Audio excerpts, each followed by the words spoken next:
Esta presentación está dedicada a desarrollar la deducción de la expresión general de los métodos de doble integración y de cuarta derivada para la determinación de deflexiones en vigas dentro del módulo del mismo nombre. Habla para ustedes el profesor Óscar González del Departamento de Mecánica de la Universidad Simón Bolívar. La deflexión en vigas es un tema importantísimo en ingeniería, no solamente mecánica, sino también ingeniería civil, porque atañe a aspectos relacionados con la seguridad de las estructuras y de las personas y también de la operación adecuada de máquinas, de componentes mecánicos. Ahí tienen un caso de una estructura donde hay una deflexión en una viga de concreto. Después de muchos años de sobrecarga, hay una expresión de la deflexión. Esa deflexión normalmente ocurre en el rango elástico, pero aún así se pueden notar ciertas deflexiones. En algunos casos pueden ser inadmisibles esas deflexiones porque atentan incluso no solamente contra la seguridad de la estructura, sino contra la comodidad en las funciones que cumple esa estructura. Aquí tenemos otro caso bien interesante también de deflexión controlada, que es el de las alas de los aviones. Cuando los aviones están en reposo, pues ahí está el color verde indicado, la forma que tienen las alas cuando no están volando. Una vez que están en operación, pues empieza los efectos de las fuerzas de sustentación y de arrastre a hacer importantes contribuciones a la deformación de las alas, y además se diseña de esa manera para que esa flexibilidad contribuya con el vuelo suave de las aeronaves y la absorción de ciertas turbulencias sin afectar el cuerpo del avión. Entonces, ese es un caso muy interesante de deflexiones significativas en su magnitud, pero que se diseñan para que se puedan controlar sin que ocasione falla del elemento mecánico. Ahí tienen el caso de una propela de barco, un eje de una propela de un barco que sufrió una deflexión, probablemente por alguna sobrecarga, por alguna operación deficiente. Y bueno, fíjense que el tamaño importantísimo, grande de esa pieza y de la deflexión, pues que se puede apreciar a simple vista, ¿no? En una pieza de ese tipo, las deflexiones admisibles no son en general visibles, ¿no? No son apreciables a simple vista.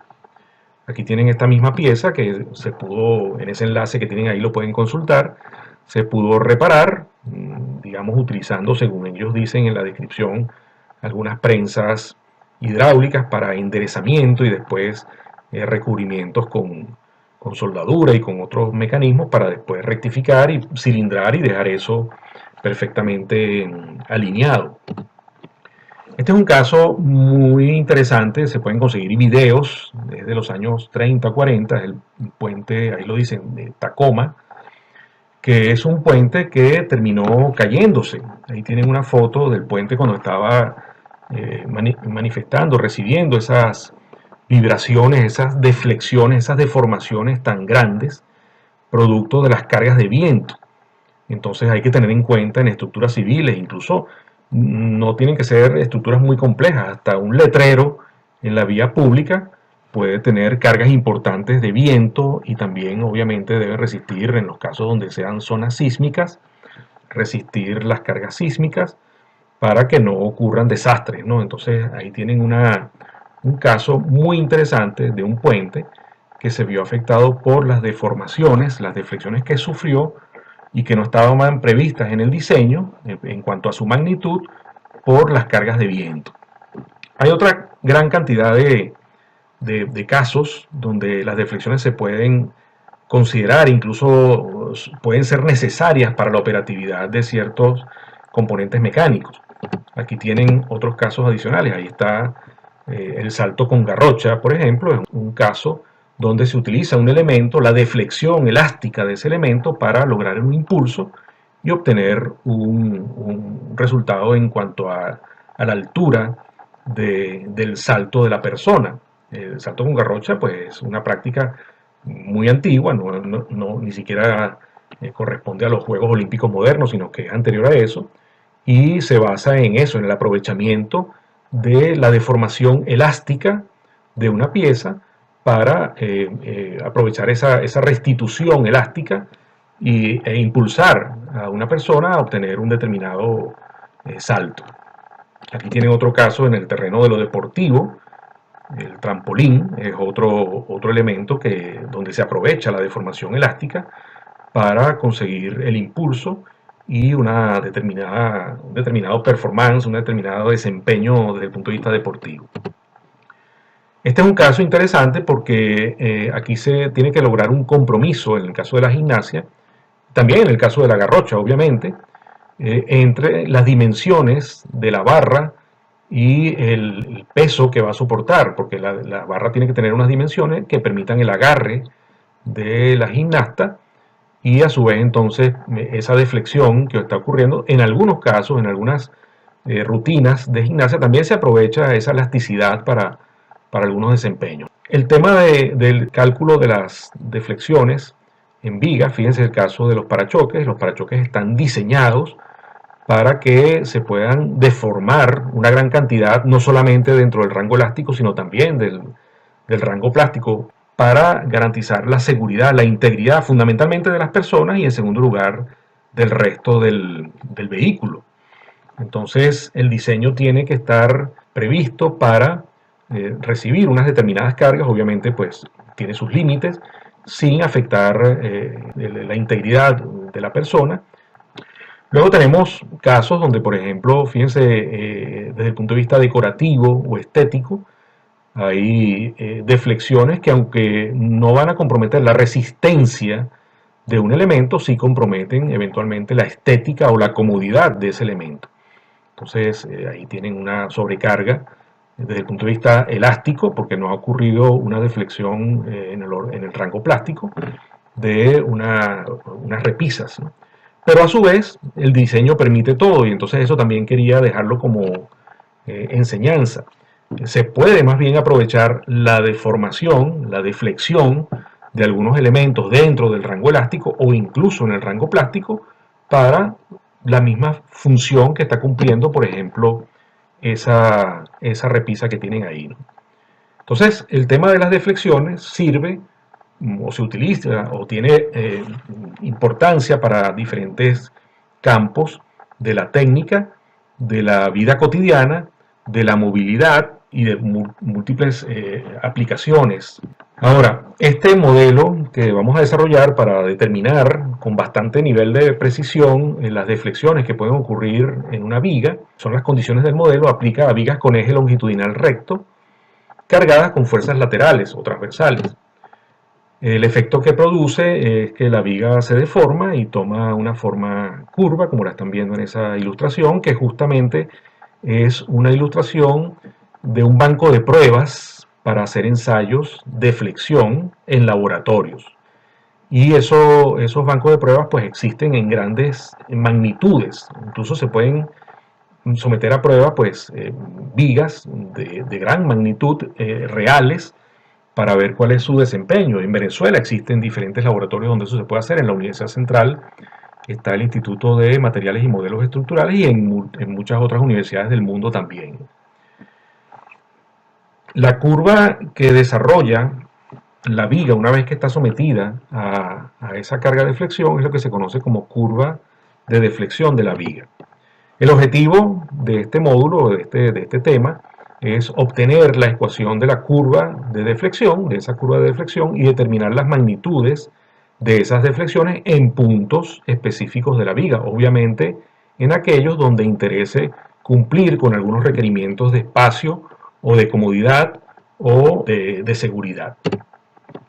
Para fines de análisis y deducción de expresiones generales, se va a considerar el caso de una viga en voladizo, es un ejemplo simplemente para obtener las expresiones que son generales para los demás casos también, empotrada en un extremo y con una carga concentrada aplicada hacia arriba en el otro extremo. Este es el caso, muy sencillo, muy conocido, y cuando se le aplica una carga P, pues ocurre una deflexión, la deflexión máxima es en el extremo derecho de la viga, y bueno, vamos a tratar de utilizar ese caso para deducir de manera sencilla, lo más sencilla posible, las expresiones generales que después se pueden utilizar en casos más complejos que este que estamos mostrando. La primera premisa de la cual vamos a partir es que para fines demostrativos de la teoría se supone que el plano XY que aparece identificado ahí en la figura es un plano de simetría de la viga y que todas las cargas actúan en ese plano, que lo vamos a llamar el plano de flexión. La segunda premisa es que la deflexión, que la vamos a identificar con la letra minúscula V, es el desplazamiento en la dirección Y de cualquier punto sobre el eje de la viga. La deflexión V o V será positiva en la dirección positiva del eje Y o eje Y. La premisa número 3 es que existirán fibras de la viga sometidas a compresión una vez que ocurre la flexión y otras fibras que estarán sometidas a tracción. La fibra que no registra tracción ni compresión se denomina eje neutro de la viga, es el que aparece identificado en la figura con una línea punteada de color amarillo. En esa fibra de la viga no se está experimentando deformación. ¿Por qué? Porque las fibras que están debajo de esa fibra amarilla estarían sometidas a tracción en la dirección de X, y las fibras que están por encima de esa fibra amarilla estarían sometidas a compresión. Y ese cambio de la zona de tracción a la zona de compresión ocurre de manera gradual, pasando justamente por el eje neutro, donde no se registra una deformación. Ahí tienen el eje neutro sin carga aplicada y aquí tendrían el eje neutro con carga aplicada. Entonces lo que se va a buscar en esta deducción, en esta demostración, es determinar la expresión genérica de esa deflexión en función de la coordenada longitudinal de la viga, que en este caso, en este ejemplo, es la coordenada X. Vamos entonces a considerar las deflexiones en dos puntos diferentes, las deflexiones que vamos a llamar V y luego otra V más D de B, que van a estar ubicadas o se van a registrar una en el punto cualquiera, que estamos denominando Q, y otra en un punto separado por un diferencial de longitud que estamos denominando R del otro punto Q. Entonces, ese diferencial de longitud es un diferencial de longitud de arco, una vez que está ocurriendo la deflexión, y ese diferencial de arco es el que vamos a denominar como ds. Entonces ahí en la figura tienen identificado cuál sería la deflexión que está ocurriendo en el punto Q y la deflexión que está ocurriendo en el punto R. Como el elemento considerado ds es un diferencial de longitud curvado, las rectas perpendiculares al eje neutro en esos puntos Q y R se cortan en el centro de curvatura centrado en el punto O. Entonces, evidentemente esa curvatura confluye desde esos dos puntos en el origen, en el centro de la curvatura de la viga. Y eso es lo que estamos identificando con la letra O. Formando entre ellas, entre esas dos rectas, un ángulo que vamos a identificar como diferencial de θ. La distancia entre el centro de curvatura O y los puntos Q y R sería el radio de curvatura. En este caso, aquí tenemos R en esta dimensión y R en esta dimensión también. Entonces, la longitud del arco sería el radio multiplicado por el ángulo, que sería de θ. Por definición, el eje neutro se mantiene sin deformación, entonces esta longitud de S en el eje neutro va a ser igual a la longitud que tenía esa fibra en su posición indeformada, que sería dx. La pendiente de la curva de la deflexión sería la derivada de la deflexión en relación o con respecto a la coordenada x. El ángulo que forma la pendiente de la curva elástica en el punto Q con respecto a la horizontal lo vamos a denominar θ. Aquí tenemos esta figura. Entonces, este ángulo en el punto Q sería el ángulo que forma la tangente a la curva elástica en la fibra neutra con la horizontal. Entonces, eso lo vamos a llamar el ángulo θ. Y el ángulo que forma la pendiente de la curva elástica en el punto R con respecto a la horizontal lo vamos a denominar θ más un diferencial de θ. Entonces, este valor que aparece aquí sería el diferencial de sub v. En el punto Q se puede modelar la relación entre dB, dx y θ de la siguiente manera. En este punto Q vamos a tener una especie de triángulo rectángulo que va a estar conformado por un lado opuesto, en este caso, que sería d sub v, y el lado adyacente, que sería d sub x, separados por el ángulo θ, que aparece aquí identificado. Como d sub v y dx son infinitesimalmente pequeños, puede aproximarse a esta expresión, db dx, que sería esta dimensión dividida entre esta otra dimensión, sería la tangente del ángulo θ. Pero esa tangente del ángulo θ es muy cercana al ángulo θ para esas dimensiones muy pequeñas, ¿no? Entonces esos valores se aproximan. Todas las expresiones indicadas son exclusivamente geométricas, ¿no? Por lo cual son válidas para vigas de cualquier material. No hay restricciones sobre las magnitudes de las pendientes y las deflexiones. Entonces son expresiones genéricas que aplican para este caso de la viga en voladizo y aplican para cualquier otro caso de deflexión en vigas, porque se puede hacer exactamente el mismo análisis con las características específicas y vamos a llegar exactamente a la misma conclusión. Entonces tenemos estas expresiones, el ángulo, el arco ds, r por dθ, ds va a ser igual a dx en la fibra neutra, la pendiente de la curva de deflexión tiene esta expresión, y como estos valores son muy pequeños, uno puede aproximar el ángulo θ al valor del tangente de ese mismo ángulo. Para vigas con rotaciones pequeñas debidas a la flexión, que es el caso de la mayoría de las vigas para aplicaciones prácticas, también aplica esa aproximación de que ds es igual a dx. O sea, se cumple por esta condición y también se ve por este otro lado.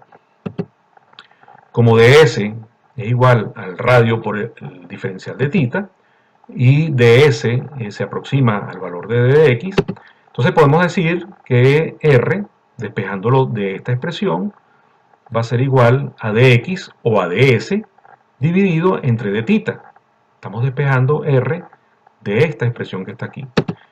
Por lo tanto, la curvatura, que sería el inverso del radio de curvatura, va a ser muy cercano a dθ entre dx, que sería invertir esta expresión que tenemos aquí. Entonces tengan en claro que K es lo que estamos denominando como la curvatura de la viga ocasionada por esa flexión.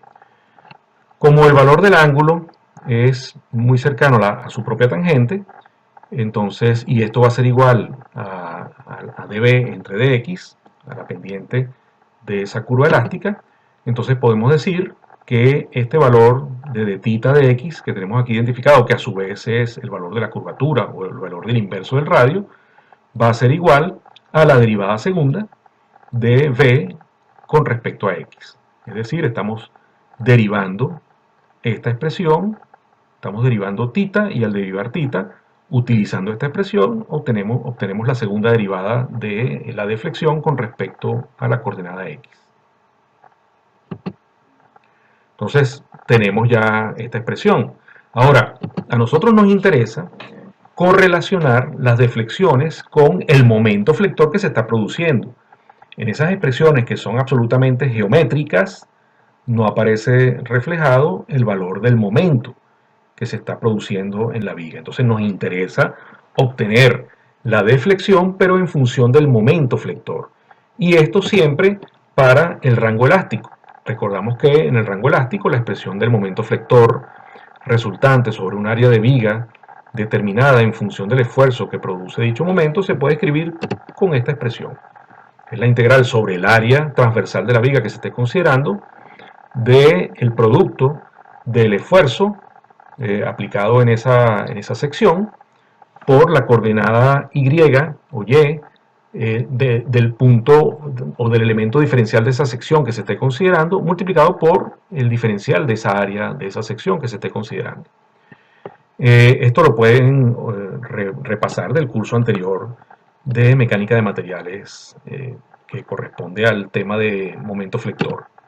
Entonces, en este caso, sigma x, que sería el esfuerzo, en el rango elástico no es más que el módulo de elasticidad por la deformación unitaria, que en este caso sería epsilon x, donde E es ese módulo de elasticidad del material. Si nosotros expresamos la deformación unitaria epsilon x por sus componentes, sería la coordenada I de ubicación del punto dividido entre el radio de curvatura de esa viga, y podemos escribirlo también de esta manera, E por K por Y. Si nosotros utilizamos esta expresión, E por K por y la introducimos como expresión del esfuerzo sigma x en esta expresión que ya teníamos, obtenemos esta nueva expresión. En esta nueva expresión resalta algo en particular, ya lo vamos a escribir. Vamos a sacar de esa integral a los valores que son constantes, ¿no? La curvatura es constante y el módulo de elasticidad vamos a suponer también que es constante, porque toda la viga estaría hecha de un mismo material, es el caso más genérico. En cualquier caso ya requeriría una particularización que implicaría dejar cualquiera de estos dos valores, el módulo de elasticidad, pues dentro de la integral, si es que depende de alguna otra variable y no es constante. En este caso, esta integral justamente es la expresión del momento seccional de inercia, si integramos en toda el área transversal de la viga, con respecto al eje de acción del momento flector que estamos considerando. Es decir, que nosotros podemos escribir este momento como K por la curvatura, por el módulo de elasticidad, por el momento seccional de inercia respecto al eje de acción del momento. Entonces aquí tenemos una expresión interesante donde ya tengo la curvatura o el radio relacionado con el momento aplicado y las propiedades seccionales y las propiedades del material de la viga. Entonces, si yo conozco esta expresión o esta correlación entre el momento y la curvatura o el radio de curvatura, puedo entonces irme a esta nueva expresión para correlacionar el momento aplicado con la deflexión que está ocurriendo en esa viga. Es decir, conociendo estos valores, que son, digamos, propiedades seccionales, que se conoce también como rigidez de flexión, nosotros podemos entonces escribir esta expresión, que sería la derivada segunda de la deflexión con respecto a x, va a ser igual al momento aplicado dividido entre el módulo de elasticidad por el momento seccional de inercia. Esto se obtiene pues igualando estas expresiones A y B, que las hemos identificado aquí. Y esta es una ecuación diferencial, ordinaria, lineal, de segundo orden, que es válida para secciones de viga prismáticas donde el producto E por I es constante, porque lo habíamos sacado de la integral. Esta ecuación puede resolverse integrando siempre que se conozca la expresión del momento m en función de la coordenada longitudinal de la viga. Es decir, nosotros tenemos que conocer cómo se comporta el momento flector desde el empotramiento hasta el extremo. Sabemos que en el caso de una viga empotrada en un extremo y emboladizo en el otro, el momento es máximo en el empotramiento y llega a ser cero en el extremo. Entonces podemos conocer una expresión del momento flector en función de la coordenada longitudinal de la viga, que en este caso es la coordenada x. Esta expresión conduce a lo que se ha denominado como el método de doble integración, es decir, aquí tenemos una derivada segunda, entonces obviamente para despejar qué es lo que nos interesa, v en función de x, pues tenemos que hacer una doble integración de esta expresión para poder obtener esa relación entre la deflexión y el momento flector aplicado. Entonces, al hacer esa doble integración, vamos a recurrir a esa primera integración. Esa primera integración implica pasar, por ejemplo, este valor E por I, lo estamos pasando al otro miembro de la ecuación, y al integrar pues queda la primera derivada, aquí teníamos la segunda derivada, y luego vamos a integrar del lado derecho lo que estaba del lado derecho en esta expresión, que sería el momento fundamentalmente, porque ya pasamos el valor, el producto E por I al lado izquierdo de la ecuación. Entonces vamos a integrar entre 0 y L el momento en función de X, y aquí obtenemos una primera constante de integración. Este valor de b de x habíamos dicho que es el que define la tangente del ángulo que forma la curva elástica de la viga con la horizontal en un punto determinado de la coordenada x, es decir, es la pendiente de la curva elástica. Recordando que para ángulos pequeños θ es igual a la tangente de θ y que este valor es justamente el que tenemos aquí encerrado en el recuadro rojo, podemos escribir también esta expresión de esta manera. Si integramos nuevamente, bueno, tenemos ahora la expresión de la deflexión, y aquí de este lado tenemos la integral entre 0 y L, de la integral entre 0 y L del momento en función de X, contando con la primera constante de integración, y vamos a obtener entonces una segunda constante de integración. Las constantes de integración C sub 1 y C sub 2 se determinan a partir de las condiciones observables de frontera, continuidad y o simetría. O sea, podemos tener condiciones de contorno en esos tres aspectos. Si pudiésemos interpretar o poner un ejemplo de lo que es una condición de frontera, en el caso de vigas, podemos conocer las deflexiones y las pendientes de la curva elástica en los soportes y vínculos. Por ejemplo, lo que acabamos de hacer en esta viga empotrada en un extremo, nosotros sabemos que en ese extremo la deflexión va a ser igual a 0, y también sabemos que un empotramiento impide la rotación, justamente este valor de θ, que puede significar la rotación, el ángulo, la pendiente de la curva elástica. Entonces, en este caso sería la deflexión y la pendiente serían iguales a 0. Esas son condiciones de frontera, porque vienen dadas por las condiciones del vínculo de la viga. La condición de continuidad, por ejemplo, casos de igual pendiente a los lados del punto de aplicación de una carga, es decir, aquí tengo aplicada una carga, a la derecha y a la izquierda de ese punto de aplicación de la carga tengo igual pendiente. Bueno, en este caso la carga está aplicada en el extremo, pero si estuviese aplicada en cualquier otro punto, entonces al lado derecho tendría la misma pendiente que al lado izquierdo, la misma pendiente de la curva elástica, se entiende. Podemos tener también condiciones de simetría, por ejemplo, los casos que sean observables donde la pendiente de la curva elástica de la viga sea igual a 0. El caso de una viga doblemente apoyada con carga justo en el medio, entonces la deflexión ahí va a ser máxima en el punto medio, pero también ahí en ese mismo punto va a ser la pendiente igual a 0. Entonces esas son condiciones de simetría. Tenemos entonces la expresión del método de doble integración. En la primera integración obtenemos la ecuación de la pendiente de la curva elástica.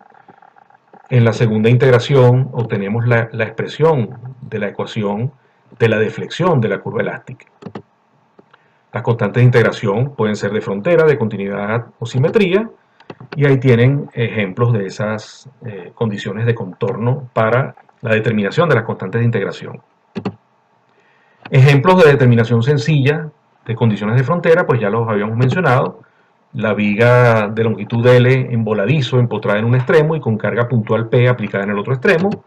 En este caso la estamos aplicando hacia abajo. Entonces, una condición de frontera es que para x igual 0, el desplazamiento es igual a 0, y para x igual 0 también, esa pendiente, ese ángulo de rotación en el empotramiento es igual a 0. Tenemos otro caso sencillo, una viga de longitud L, ya también la mencionamos, apoyada en ambos extremos con carga P aplicada en el punto medio. Tenemos este caso. Entonces, ¿qué condiciones tenemos aquí? Tenemos una condición de frontera que nos dice que en los puntos de apoyo la deflexión es igual a 0 en el extremo izquierdo y en el extremo derecho. Con esas dos condiciones ya pudiésemos resolver el problema, porque por ejemplo pudiésemos utilizar la expresión de la deflexión en ambos puntos, y como nos va a generar un sistema de ecuaciones con dos incógnitas que serían C sub 1 y C sub 2, podemos determinar entonces esas dos incógnitas.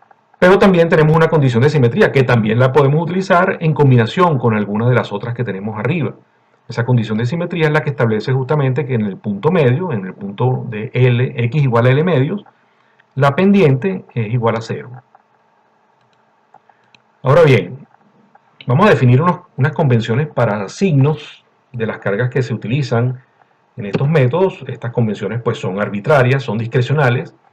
Vamos a estar utilizando esta cuando el momento está abriendo hacia arriba. Vamos a definir el momento como positivo. Cuando está abriendo hacia abajo está identificado como negativo. Las cargas cortantes positivas y negativas según el elemento diferencial de la viga que se considere, como estén aplicadas.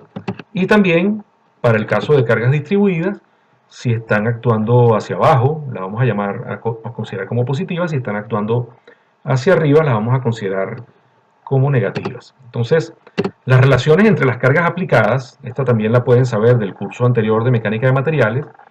La derivada del momento en función de x con respecto a x, se puede obtener la carga cortante en función de x. Y de igual manera, quedaría entonces esta expresión como la derivada de el E por I por la derivada segunda de la deflexión con respecto a x. O sea, vamos a tener una derivada tercera con respecto a x en este término que está aquí. Y de igual manera, si se deriva la carga cortante con respecto a x en este caso, pues se obtiene la expresión de la carga distribuida. Es decir, que sería en este caso una cuarta derivada de la deflexión con respecto a x.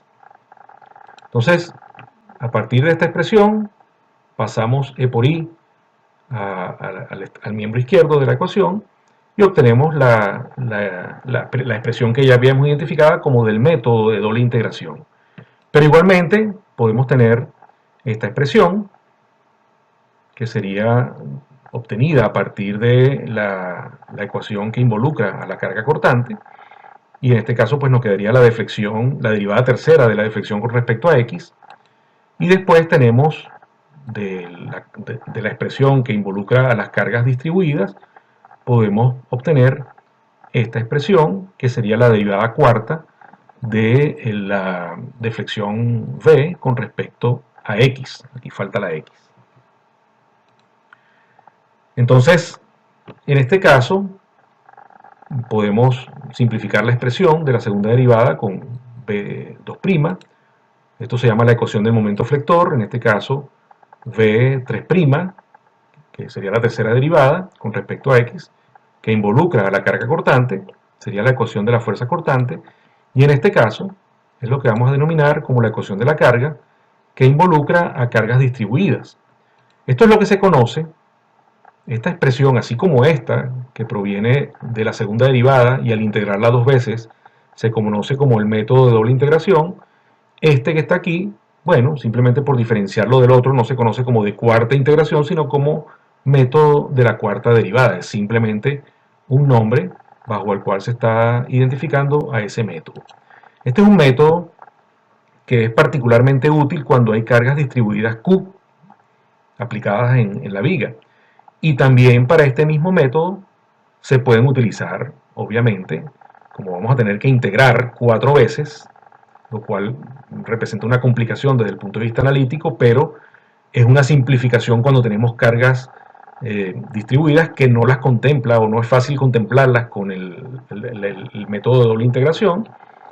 De aquí nos venimos integrando 4 veces, vamos a tener 4 constantes de integración, repito, lo cual lo hace un poquito más complejo desde el punto de vista analítico, y en cada una de esas constantes de integración podemos involucrar las condiciones de frontera, de continuidad o de simetría para determinarlas.